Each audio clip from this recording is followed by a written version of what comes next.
I want to welcome you all to the Be Equal Vital Conversations. Before we start, I want to do a little housekeeping. You've all discovered that there's some snacks and coffee. There's a washroom right through that door. If you go out that door to the other washrooms, there's a card that you need to get in, and we might not be able to work that one out. So, this event is part of our series that we've been doing. We've done 4 of our Vital Signs, Vital Conversations this year. We have 2 more to do next year that will wrap up the ones that you've seen in your Vital Signs reports. And next year we're doing another Vital Signs report, so we'll be carrying on our Vital Conversations as we go. Sorry? Oh, I'm sorry. I can't reach this, that's why. Today's conversation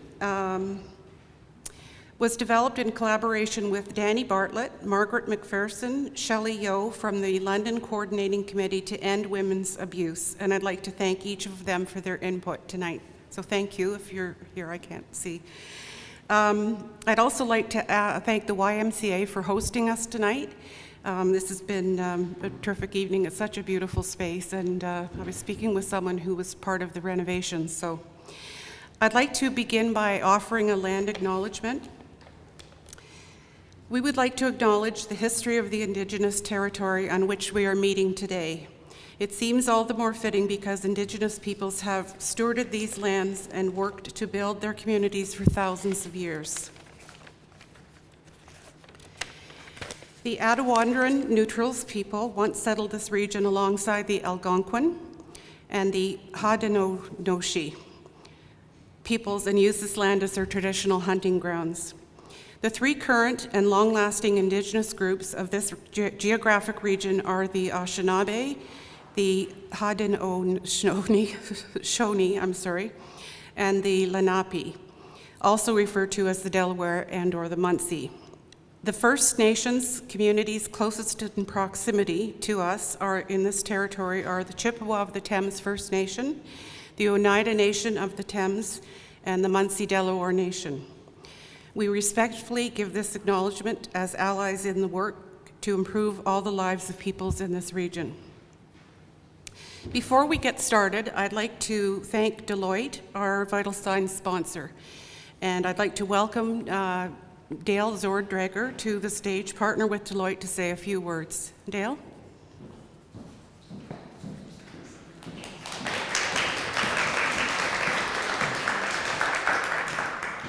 Thanks, Martha. Good evening, everybody. I'll keep my comments very brief. I'm very pleased to be here on behalf of Deloitte and also welcome you to this event. We are very proud to be the sponsor for these vital conversations and all the important discussions that are happening. So I appreciate you letting me be here to do that. That's me speaking on the corporate side. I will also acknowledge that I'm on the board of London Community Foundation. So personally, I'm quite passionate about what we do and the great work that Martha and her team does. So I wish everybody a great evening. Thank you.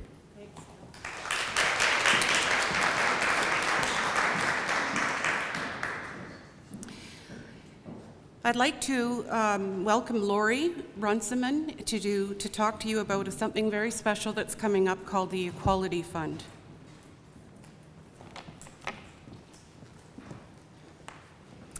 As we move into 2020, communities across Canada and around the world are living a historic moment in the global fight for equality. Women's organizations and movements in Canada and around the world are on the front lines of change, holding the line, demanding equality, and driving transformation. As part of this momentum, Community Foundations of Canada and the Equality Fund are developing a 5-year initiative to advance gender equality in Canada, with support from the Government of Canada. The Pilot Fund for Gender Equality represents the first step in this collaboration.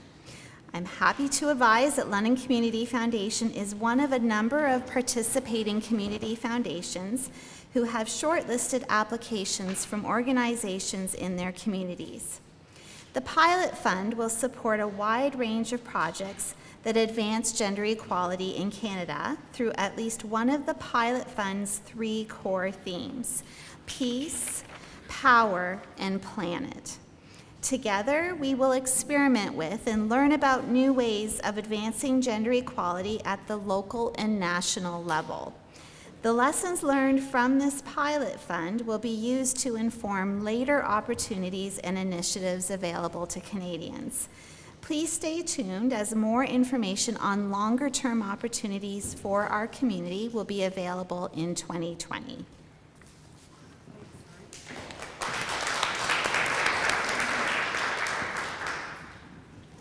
Might be better. I'd like now to introduce to you Louise Patricio from the London Poverty Research Centre at King's to talk a little bit about the United Nations Sustainable Development Goals, which you're going to be talking more about tonight. So, Louise, thank you.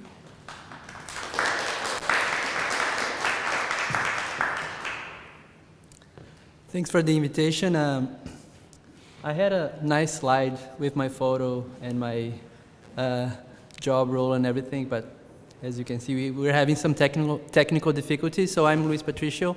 I work at the Poverty Research Center, and one of our main projects there is working with the SDGs. So how many of you heard about the Sustainable Development Goals? That's good, good number. And how many of you actually know at least some of the 17 of the SDGs? Yeah, it's a pretty good group that are familiar with them. So I'm going to share just a very high-level introduction about the SDGs. This is a framework created by the United Nations, and they also called Agenda 2030, and this is the timeline. It started in 2015, and it's going all the way to 2030. It integrates social, economic, and environmental goals.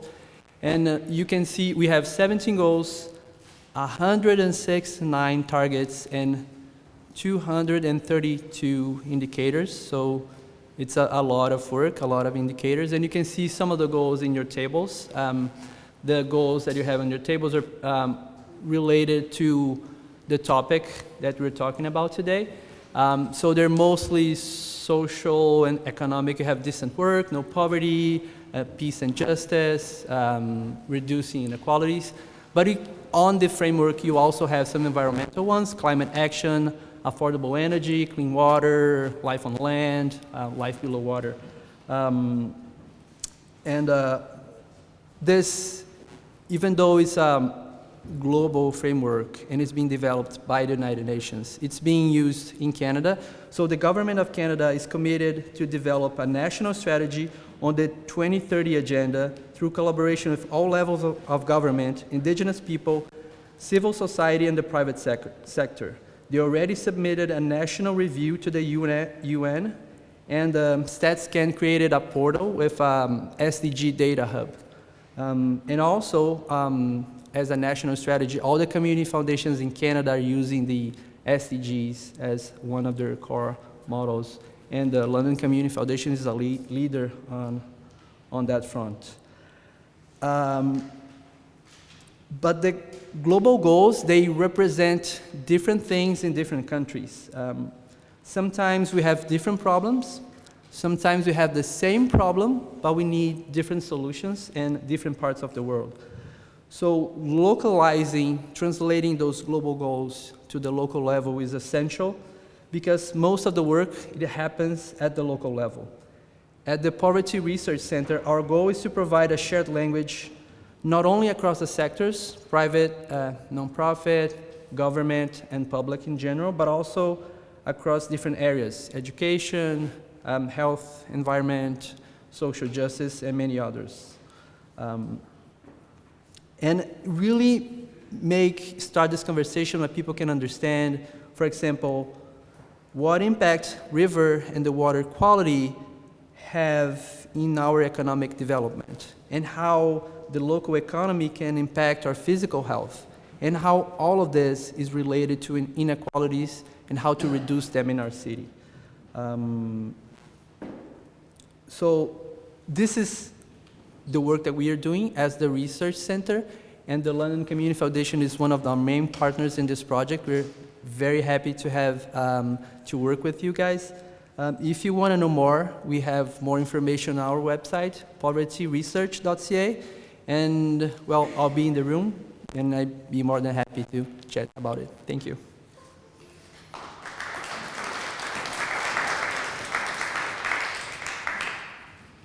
Now, because we are still having technical difficulties, and thank you, Nick, for working on this, and thank you, Marci, for getting your computer for us. So we're going to go in a slightly different order. I'm going to start with Linda Davis, and Linda, I don't have everybody's titles here because you were all following each other in a certain order. So we're going to start, and our speakers will be in a slightly different order. Those that have slides, hopefully at the end, we will have slides. So Linda, thank you. Thanks so much, Martha. I don't know if that'll tilt down a little bit for me. There we go. Okay, so first of all, I just want to say if it looks like as I'm walking somebody kicked me in the shin, it's because I fractured my foot earlier this week. And if it looks like somebody punched me in the nose today, I had a biopsy on my nose. So but I'm so thrilled to be here. And I just want to really thank the London Community Foundation for this invitation today. So my name is Linda Davis, and I'm the Executive Director of Programming for a group called the Coalition to Empower Gender Equality.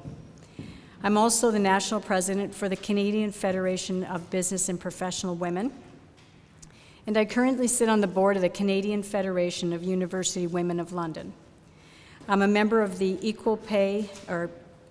Ontario Equal Pay Coalition, and the Provincial and National Council of Women of Canada. These organizations are all non-sectarian, non-profit, and non-partisan NGOs, and many of them have consultative status with United Nations and ECOSOC, so talking about the Sustainable Development Goals, something that we deal with in these organizations. For the past 25 years, I've been working to improve the status of women, the lives of women, and achieve gender equality. In April of 2015, I was appointed by Order in Council as an external advisor to the Ontario government's Gender Wage Gap Strategy Steering Committee. We held consultations in 15 cities around the province to hear from Ontarians about how to close the gender wage gap. With a team of researchers to assist us, we reviewed data and academic papers from Canada as well as other countries. We read about best practices, and we also saw some unsuccessful initiatives. We submitted our final report and 20 recommendations to the Ontario government in 2016. Our findings revealed that the wage gap between men and women has narrowed since the 1950s, but then has stagnated over the last 3 decades. In spite of the implementation here in Ontario of the pay equity legislation in 1987. And this legislation applies to both the public sector and the private sector employers with 10 or more employees, so basically everyone. And yet we have this stagnation of the wage gap. So there have been estimates, internationally especially, that the gap will persist for at least another 150 years if we don't do anything about it. So we certainly won't meet the goals of 2030 as defined by Luis in the Sustainable Development Goals.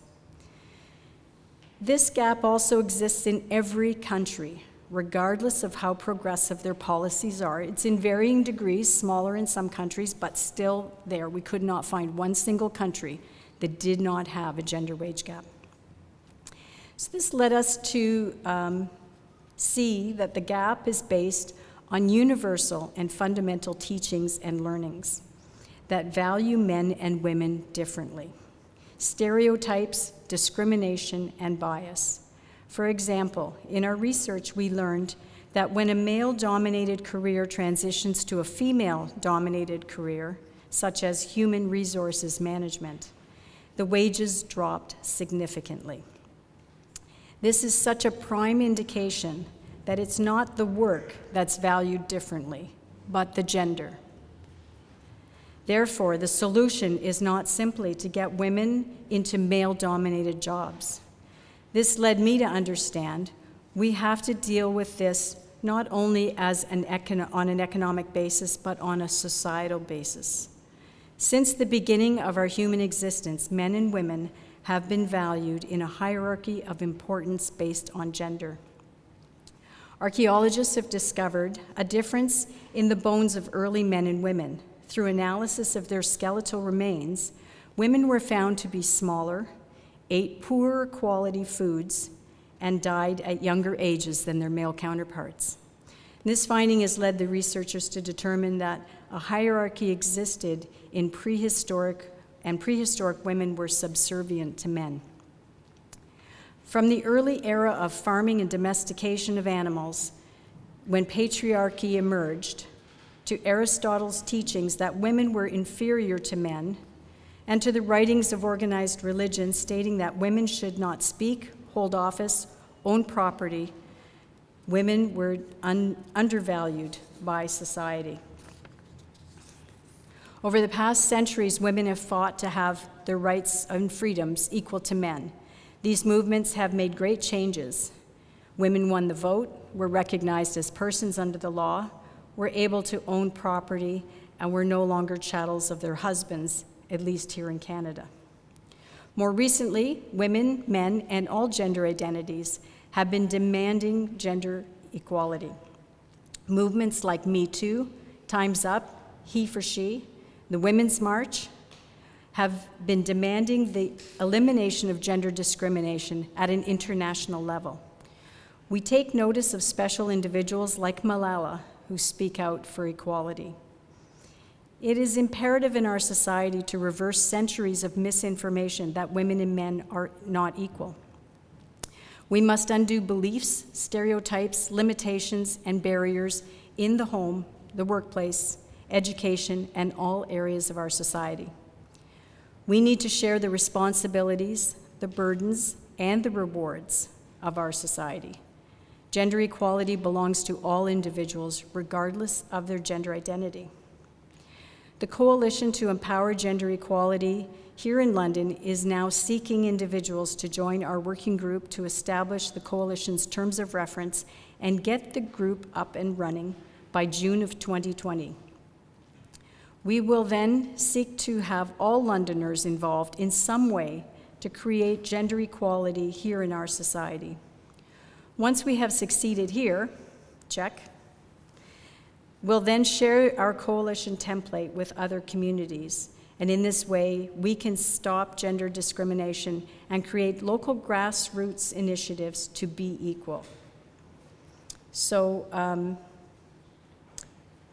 and we just heard about the Equality Fund, and that might be one of the tools that the communities can use going forward to work on this. So we also note that the Sustainable Development Goal number 5, gender equality, has actually slid in a downward motion from our government, our federal government's priority list. So it's still a priority, but it's not as high a priority as it was 2 years ago. So something to keep in mind as well. So after this event tonight, if anybody would like to know more information about how to become involved with the Coalition to Empower Gender Equality, or if you want to just, you can see me or see Danny, and if not, you can go to our website, which is equalitycoalition.ca. Thank you very much.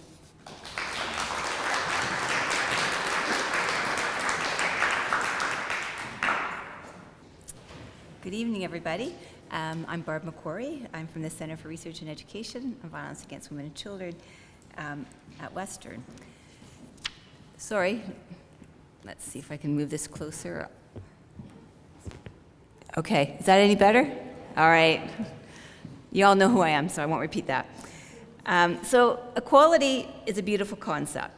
It's an idea and an ideal that has brought us together this evening. I'm going to focus on gender equality in the workplace. But first, I want to say a few words about the road to gender equality and an important roadblock that we sometimes come up against. What's the roadblock? Well, it's fairness, or how we think about fairness. Equality aims to promote fairness, but it implies that everybody starts from the same place and needs the same help. Treating everybody exactly the same is not fair.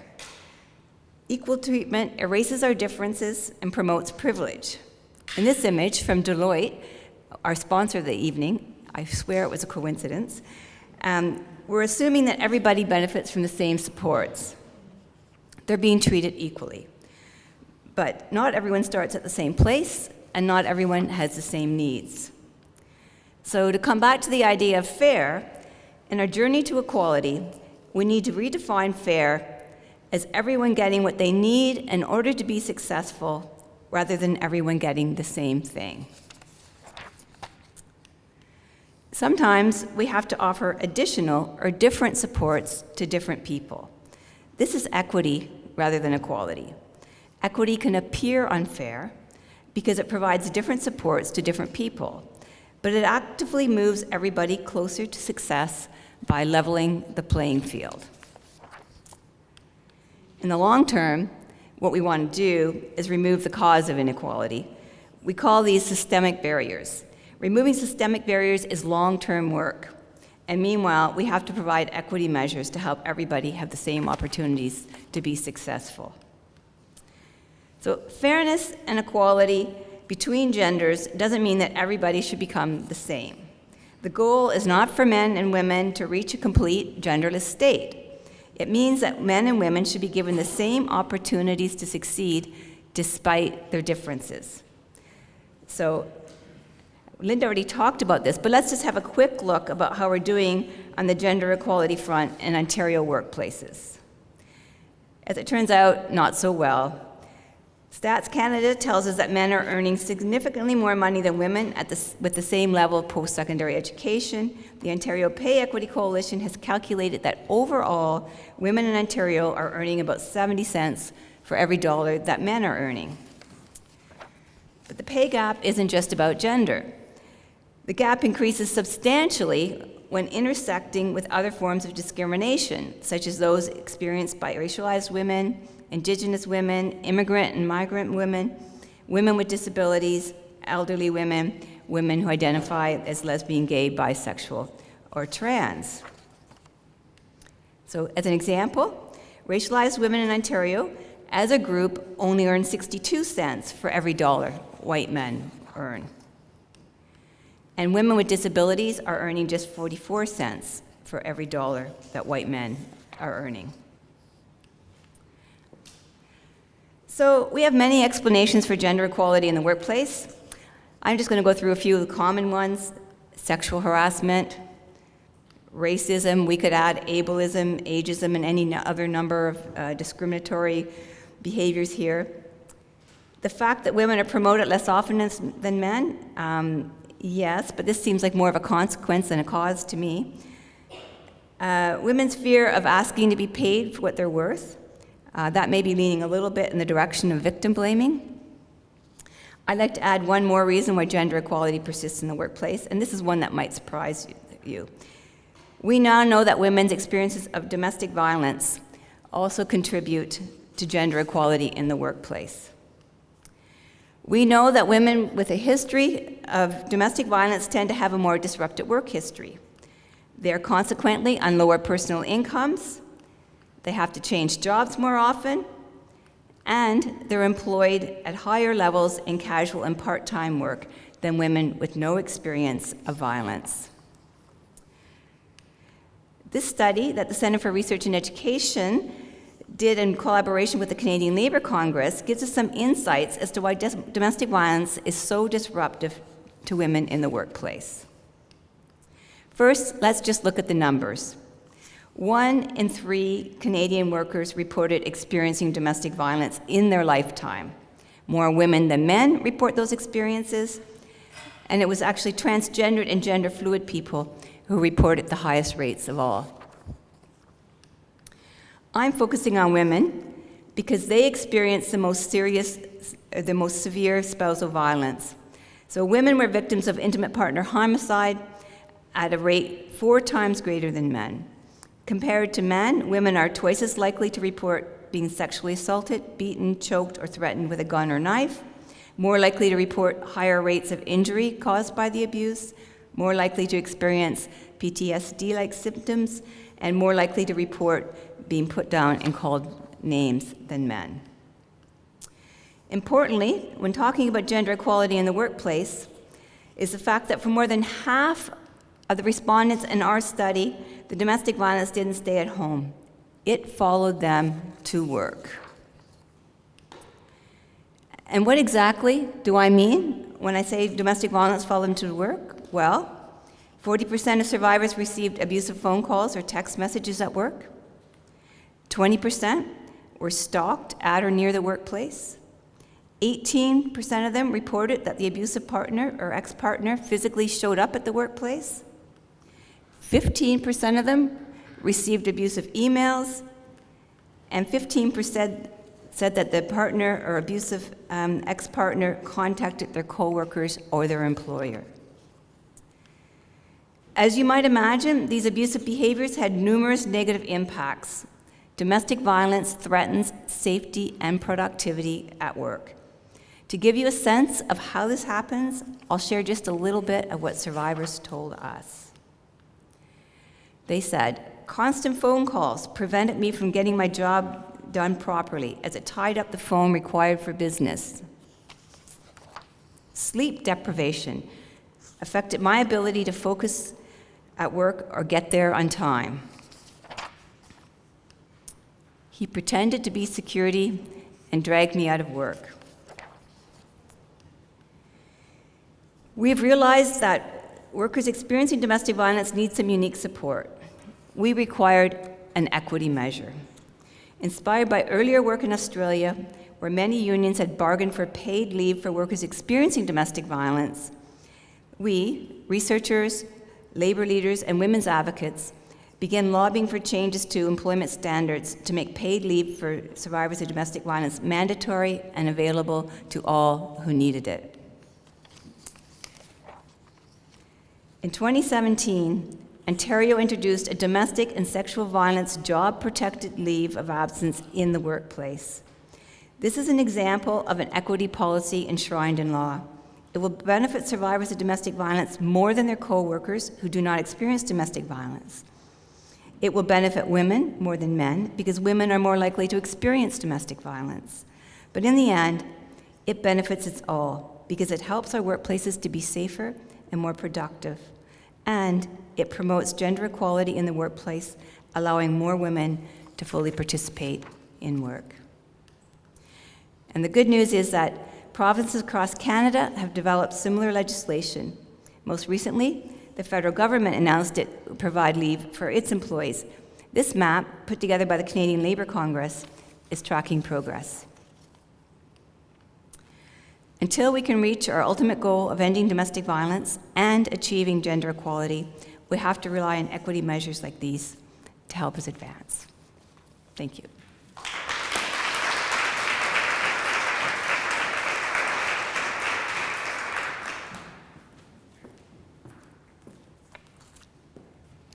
Does this work? Good evening, and thank you for giving me the opportunity to speak with you all this evening. My name is Marci Allen-Easton, and I am the current chair of Women in Politics London. I want to start by apologizing for my voice. It doesn't usually sound this way, but I've been struggling this week with laryngitis. I actually woke up this morning not quite sure if I was going to come and speak to you or if I was just going to pass you all a copy of my notes and hope at the end of your reading you gave me a little applause. United Nations Sustainable Development Goal 5 is achieve gender equality and empower all women and girls. The preamble for the platform for this goal begins with, while some indicators of gender equality are progressing, the paragraph ends with, despite progress in implementing gender-responsive budgeting globally, gaps remain.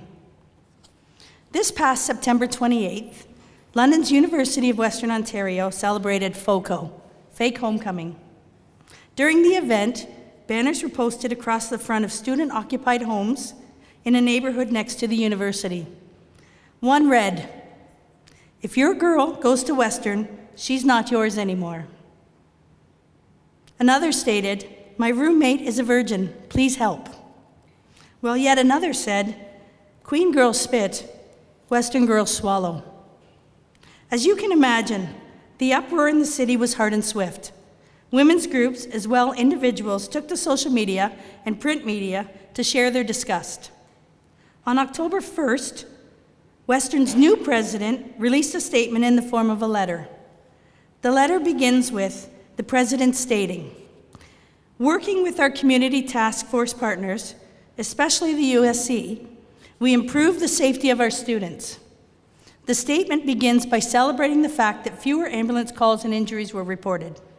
The second last paragraph of 7 states, "It was upsetting to see a couple of banners in the neighborhood that demonstrated a lack of respect for women." Casual misogyny passed off as a joke is always corrosive. We've made progress through this year. There's still more work to do. On October 11th of this year, London Free Press news article was released on social media with the headline, "Former St. Thomas cop sentenced to 30 months for a sexual relationship with a teen." The article was in reference to a St. Thomas police officer who had been arrested and convicted for sexually assaulting and raping a teenage child. The first line of the story read, "He was led out of the courtroom in handcuffs for the sexual relationship he had for almost a year and a half with a 15-year-old girl." On October 21st of this year, a statement was released by our new London police chief regarding a horrendous assault by a London police sergeant on a woman handcuffed in custody. The woman was physically assaulted in the station while being held down by 4 other officers. One of the last lines of the chief's statement read, "Events such as this provide an opportunity to reflect and identify areas of growth." I cannot tell you how many times I've sat down to read an article or a statement written in reference or response to what is an incredibly serious issue, and I've read through it often feeling hope and excitement, only to get to the last few lines and say, there it is. There's the softening. Those soft words, often words typically associated with positivity and improvement. Do they make the story more comfortable? Easier for the reader to read? Easier for the reader to digest the words they've just read? They're always there, often subtle, hidden amongst the other words. While some indicators of gender equality are progressing, this leads one to believe it's getting better. It's not as bad as it used to be. Which then begs the question, why give this kind of priority required to be included as a global SDG? Hanging banners filled with misogyny and oozing of rape culture should not be referred to as casual misogyny. There's nothing casual about this. Using words like couple, casual, and joke downplay the seriousness of these issues. Describing rape and sexual assault as a relationship can quickly leave a reader with a sense of, that wasn't so bad, was it? Or, it was her choice too. Or, it takes 2 to tango.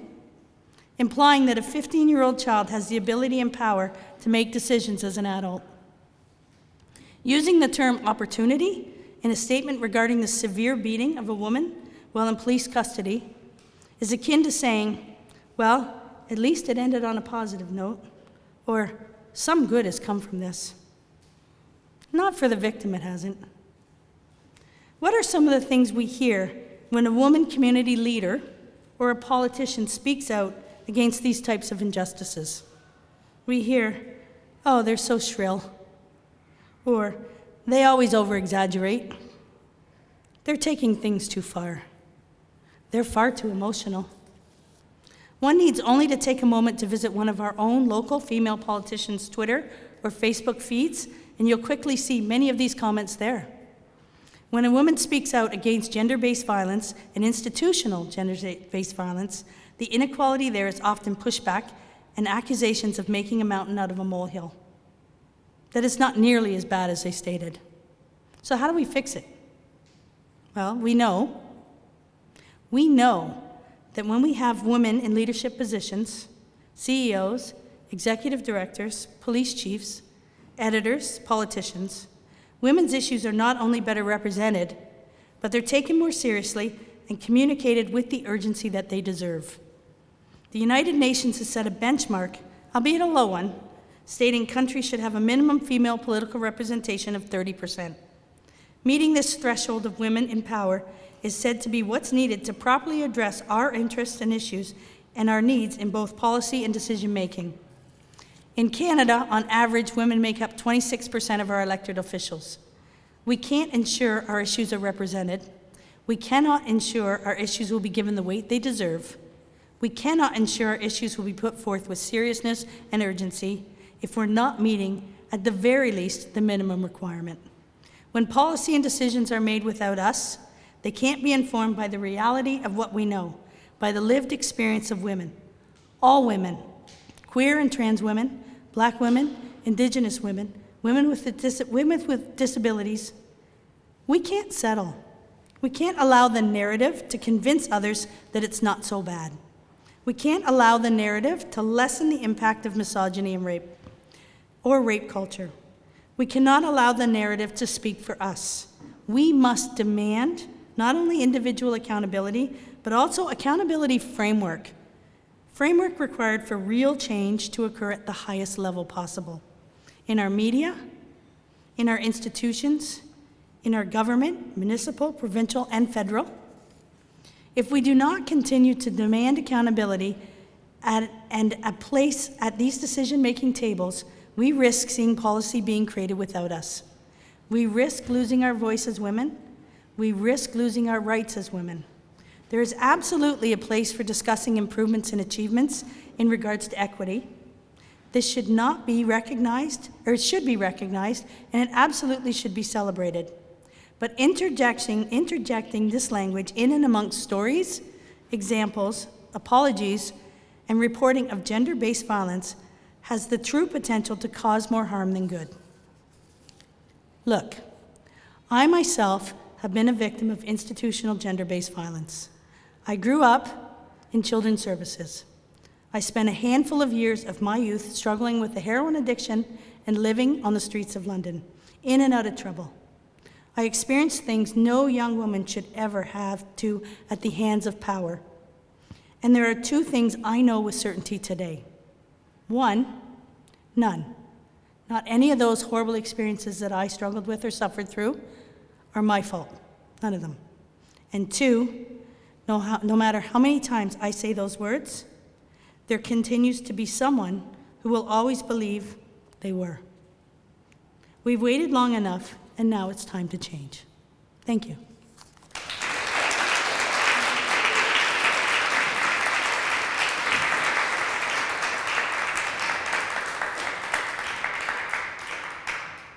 Hi, can you all hear me? So I listened to those voices just now. I was at an event last night for the White Ribbon Campaign, which is a men's ending gender-based violence. We showed a video called A Better Man, and it's about a journey of a woman who experienced violence from a man, reconnecting with him and trying to make some peace with that. I was reminded last night when I started working in this field, and it was I was starkly reminded sitting on my sofa 30 years ago watching CBC and seeing breaking news reports of the women being killed in Montreal. And it was at that moment in time, I had already started my work with Changing Ways, that I knew that this was what I needed to do with my life. If you're a man in this room and you aren't angry by what you just heard, you're not listening. And you need to begin to understand that the roadblocks that Barb talks about, it's us. The institution is us as men. So that's not part of what I was going to talk about today, but I'm angry about this. I'm angry that there is a 75% overrepresentation of men in politics. That's how we need to start seeing the statistics of how overwhelmed the entire system is by men. So I'm going to start with that, and I'm going to do a little talk here and see if I can get through this. I'm Tim Kelly. I'm the Executive Director of Changing Ways. We're an agency, social service agency in Southern Ontario. Our primary focus is working with men who are violent to women and men who are violent to children. We have a strong local presence leading in the work with men, as well as a strong international presence and a solid research base for the work that we're doing. So, I'm going to get my talk out of my pocket because I can no longer talk off the top of my head. But as I was asked to do this, I thought to myself, what have I got to say here? Who am I to have this? I mean, look at me. I am what the entire system is made to support. I am a little over middle-aged white man who has middle-class income and middle-class life. The entire system is there to support who I am, at the disadvantage of almost everyone else. So when I think about what I was going to say, I met with a couple of people from the London Foundation, and I said to them, who asked you to do this? Why would I be someone to talk about this? This issue is because of people like me. I'm going to take entirely responsibility for what all men have done. I'm not going to do that, but I do think that men need to step up in a very serious way around this. First off, I'm not an expert on gender equality. That's not what I am. That's not what I do. Part of the problem being a man in this culture, a white man in this culture, is the privilege that you have, you don't even see it. You operate through life, you don't see what's there, you don't see the doors that are closed to you. Now, that's not to say that there aren't oppressions and oppressing, intersecting things that happen in men's life, but the one thing that doesn't happen for men, that happens for women, is they aren't judged because they're a man. So that's the one thing that you get through every door with. Women don't get to do that. Secondly, as a cisgender, I think I've already done that, so sorry, I got off talk. I got flustered by those talks, because it pisses me off when I hear that, okay? So I have enormous advantages in this culture. I got asked to come and speak to a room full of people here on something I have no experience with. And that's a problem for me, because I don't know how to talk authoritatively about it, but I will talk specifically about what I see in the work that I do. There's a lot to talk about toxic masculinity. We're not going to do that today. We know that it's rampant in this world. It is what we deal with on a daily basis. But one of the questions I was asked to consider was, what's the pressing gender equality issue in our community? And for me, what the pressing gender equality issue is how men disappear. How men disappear in this. So I put this slide up. This is a news article. What I Googled just before I came here in Google, I just put in abusive relationship. Right? So this is an ad that came, or an article came up from a week or so ago about ANOVA, the women's shelter here in London. And if you'll see at the bottom here, ANOVA shelters women, underline women. And I didn't do the underline, they did, so that's a hyperlink to go and look at what women are. And London trying to help Ontario women leave abusive relationships by opening their doors for the pets. The relationship wasn't abusive to her. The man in the relationship was abusive to her. And that's not what we talk about. So when I talk about men disappearing, he got to disappear there. Do you see that? And it happens consistently in everything that we do and all the work that we do. So I was sent a link to the United Nations report. There's an infographic that came up. And I want us to think about this. So as you're at your tables, I want you to think about how your conversations will give men a pass on things. So I looked at a couple of these things, and you can do this with any infographic about the experience that women have. I was doing it with Barb's coming up there. We make men disappear and all of these things. The first one up here, in Southern Asia, girls' risk of marrying in childhood decreased by 40%. There's still a hell of a lot of men marrying girls in this world, and that's what gets missed in that. We aren't addressing the problem that men are marrying girls. That's what we have to understand about this. So that's great, right? 40%. decrease. So there's 40% less girls being married by men out there, but there's still a hell of a lot of men doing this. That's what makes me angry when I think about this work. Well, look at this one down here. Oh, sorry, I'm going to go. Yeah, national parliamentarians. It's similar to what Barb talked about, Canadian stats. Again, 75% of parliamentarians represent men. They are represented by men. They are men in these. Men are so overrepresented in these systems that they overwhelm them. So try to get past that blockade. Try to get past that barrier or obstacle as Barb talked about it. What men need to do is step out of the way. Get behind women, support women in these efforts, make this happen. Women represented in the workforce, managerial positions, 27% of women are in managerial positions. So who are the rest of the managers in the world? It's a lot of men managing a lot of women in this world. And when we talk about women and some of the things that have been said here, as leaders, men are blocking it.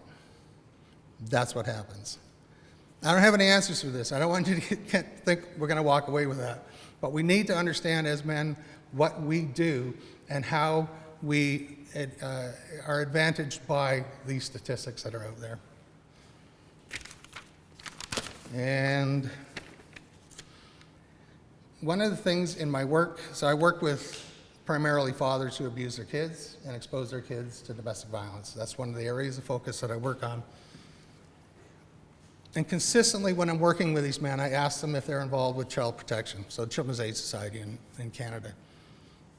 Almost 100% will tell me no, they're not, but their wife and children are. Systemically, we look at women and children in those systems, we bring them into those systems, those statutory systems, and remove men from it. We give them cover. There is rarely an opportunity in which those systems grab him and pull him into a system. That's frustrating for me. Because in that program that we do family charting. So all the different women that this guy's had families with, and there'll be 5, 6, 7. We're doing one right now. I'm doing a group right now. We have 13, we start with 13 men in that group. We have roughly 24 women attached to those men and almost 60 kids. And every one of those women is involved in the child protection system. Every one of those men is not. So are you starting to see how that works, right? He's the one causing the problems. She's the one who pays for it. So I'm just going to quickly move on to the next slide because I want us to look at this. We need to start reading things differently.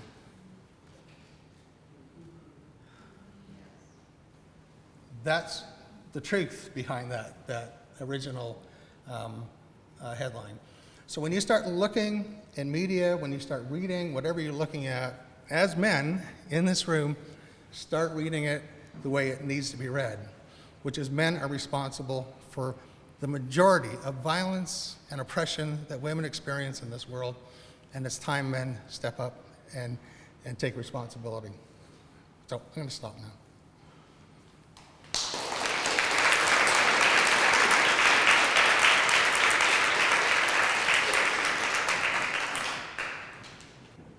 So my name is Yasmin Hussain, and I work at the Muslim Resource Center for Social Support and Integration. A lot of my work, I do different things, but a lot of it is always community-based. So I work in community, and one of the things I do is working in community education strategies or public education strategies that address gender-based violence within Muslim communities.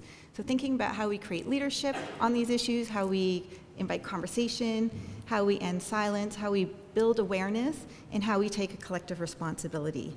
In my work before starting MRC, I think also touched on sort of thinking of, that's I think where I started to learn about gender-based violence and thinking about gender-based violence more complexly.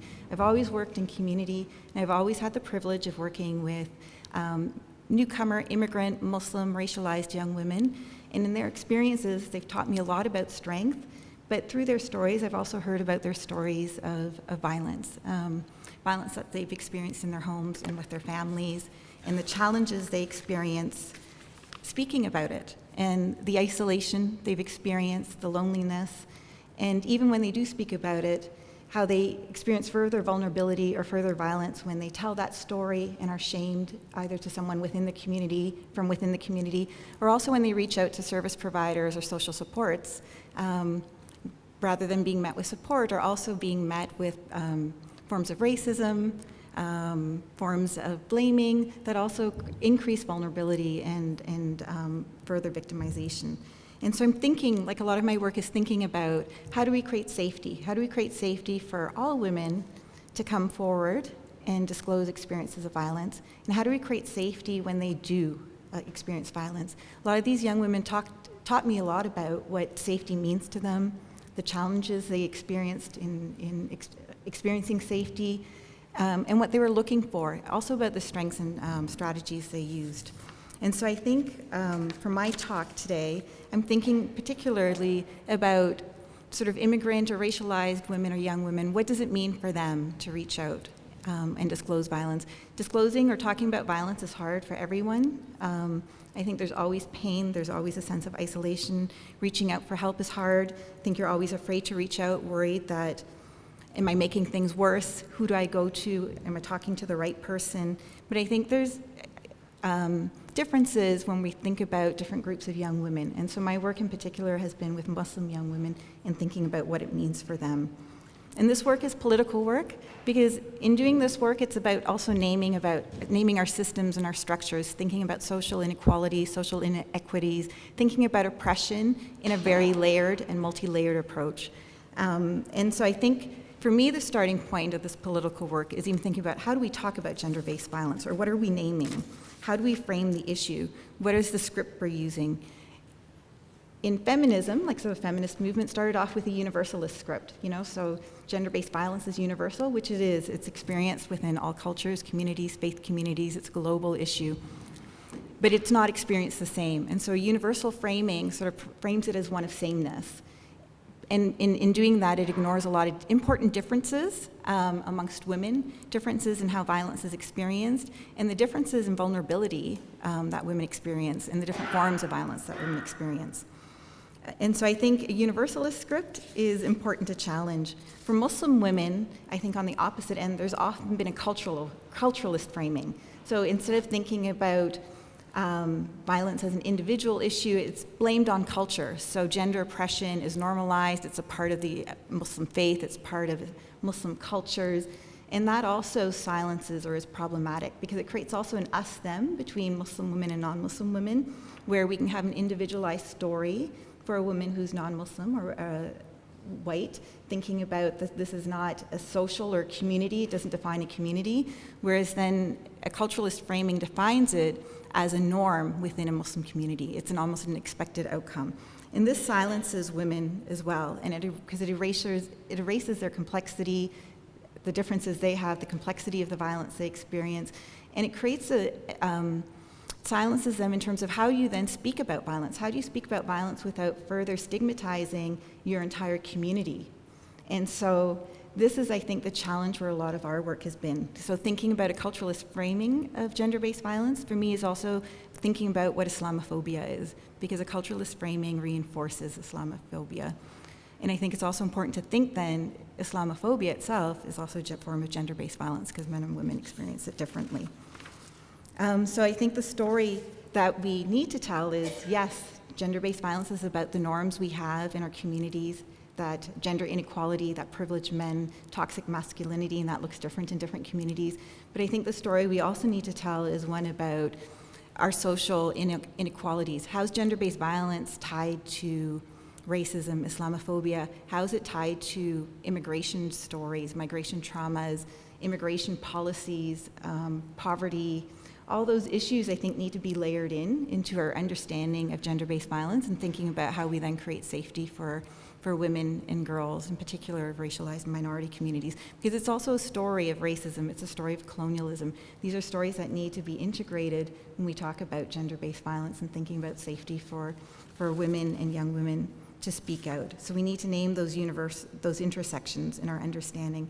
And I think about the multiple and unique forms of violence. Rather than thinking about one approach, it really is about multiple approaches. It's not a cookie cutter approach. So the work that I do within Muslim communities, I think, is also recognizing the work happens at multiple layers. I think there's systems. You want to address the systems that create gender inequality, and that gender inequality is layered with racism, with poverty, with transphobia, homophobia. All those issues need to be named and addressed and brought into the conversation. It's also about the policies that exist within immigration, within healthcare. It's also about what happens at the community level. So a lot of our work is also thinking about what are the community norms within Muslim communities that create further vulnerability for young women and girls to speak out. How are they shamed or blamed? What is the work that cultural or faith institutions, what is their role, and how are they either reinforcing violence, or what is their role in supporting and creating a context that creates safety for girls to reach out? And what is the work that we do within families and within individuals and neighbors, friends? So I think that's the work that I'm thinking of when we think about addressing gender-based violence and creating safety for those that experience violence. What is the work that we need to do, and how does it happen at all these layers, at all these levels, in many different ways, in creating approaches that are unique and tailored. Even within Muslim communities, there won't be one approach because Muslim communities themselves are diverse as well. And so I think it's recognizing that diversity and bringing that into the conversation. Otherwise, I think we're creating, even within our services, we have services and supports that don't meet those needs, where women aren't coming forward and are experiencing further obstacles and are experiencing further vulnerability, when I think what our intention is to support and help them heal and have the help they need to move forward from the violence they experience, and to have the support from within the community to recognize and name the forms of violence that they experience. And not only name part of it, but name all of it in its complex form. I think that's all I have to say. That's all I have, yeah. So thank you.